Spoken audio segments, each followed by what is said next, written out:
ಅನುಸೂಚಿತ ಜಾತಿ ಹಾಗೂ ಅನುಸೂಚಿತ ಬುಡಕಟ್ಟುಗಳ ರಾಜ್ಯ ಮಟ್ಟದ ಜಾಗೃತ ಮತ್ತು ಉಸ್ತುವಾರಿ ಮೇಲ್ವಿಚಾರಣೆ ಸಭೆ ಮುಖ್ಯಮಂತ್ರಿ ಸಿದ್ದರಾಮಯ್ಯ ನೇತೃತ್ವದಲ್ಲಿ ಬೆಂಗಳೂರಿನಲ್ಲಿಂದು ನಡೆಯಿತು.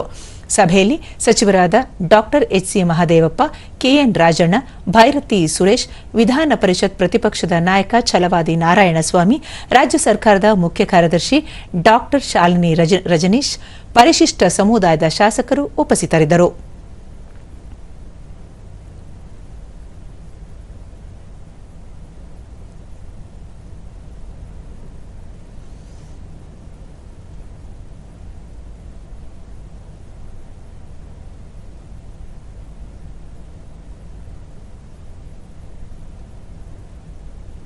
ಈ ವೇಳೆ ಮುಖ್ಯಮಂತ್ರಿ ಸಿದ್ದರಾಮಯ್ಯ ಬ್ಯಾಕ್ಲಾಗ್ ನೇಮಕಾತಿ ಮತ್ತು ಮುಂಬಡ್ತಿ ಪ್ರಕರಣದಲ್ಲಿ ಪರಿಶಿಷ್ಟ ಸಮುದಾಯದ ಅಭ್ಯರ್ಥಿಗಳಿಗೆ ಅನ್ಯಾಯವಾಗದಂತೆ ಎಚ್ಚರಿಕೆ ವಹಿಸಬೇಕು, ಜಿಲ್ಲಾ ಮಟ್ಟದಲ್ಲಿ ಜಿಲ್ಲಾಧಿಕಾರಿಗಳ ಅಧ್ಯಕ್ಷತೆಯಲ್ಲಿ ಪ್ರತಿ 3 ತಿಂಗಳಿಗೊಮ್ಮೆ ಜಾಗೃತ ಮತ್ತು ಉಸ್ತುವಾರಿ ಸಮಿತಿ ಸಭೆ ನಡೆಸಬೇಕು ಎಂದು ಹೇಳಿದರು.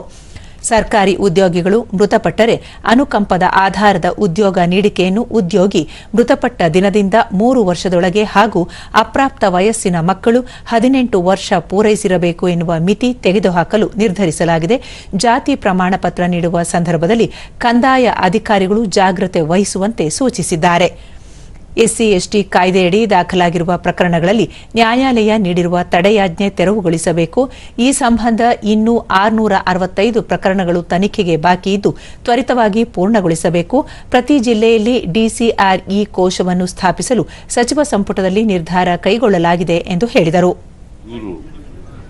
ರಿಸರ್ವೇಶನ್ ಬಗ್ಗೆ ಮತ್ತೆ ಬ್ಯಾಕ್ಲಾಗ್ ಬಗ್ಗೆ ಇವೆಲ್ಲ ಮಾತಾಡಿದ್ದಾರೆ. ಅವನ್ನೆಲ್ಲನೂ ಕೂಡ ಮತ್ತೆ ನಾನು ಚೀಫ್ ಸೆಕ್ರೆಟರಿ ಒಂದು ರಿವ್ಯೂ ಮೀಟಿಂಗ್ ಅನ್ನ ಮಾಡ್ತಾ ಇದ್ದೀವಿ ಬ್ಯಾಕ್ಲಾಗ್ ಬಗ್ಗೆ. ಮತ್ತೆ ಅನೇಕ ಹುದ್ದೆಗಳನ್ನು ತಪ್ಪಿಸ್ತಕ್ಕಂಥ ಪ್ರಯತ್ನಗಳು ಮಾಡ್ತಾ ಇದ್ದಾರೆ, ಆರೋಪಗಳನ್ನು ಮಾಡಿದ್ದಾರೆ. ಅದನ್ನ ಎಲ್ಲ ಯಾವ್ಯಾವ ಇಲಾಖೆಯಲ್ಲಿ ಬ್ಯಾಕ್ಲಾಗ್ ಹುದ್ದೆಗಳಿದ್ದಾವೆ ಅದನ್ನೆಲ್ಲ ನೋಡಿ ಮಾಡ್ತಕ್ಕಂಥದ್ದು. ಮತ್ತೆ ರಿಸರ್ವೇಶನ್ ಇನ್ ಪ್ರಮೋಷನ್ ಅದ್ರ ಬಗ್ಗೆ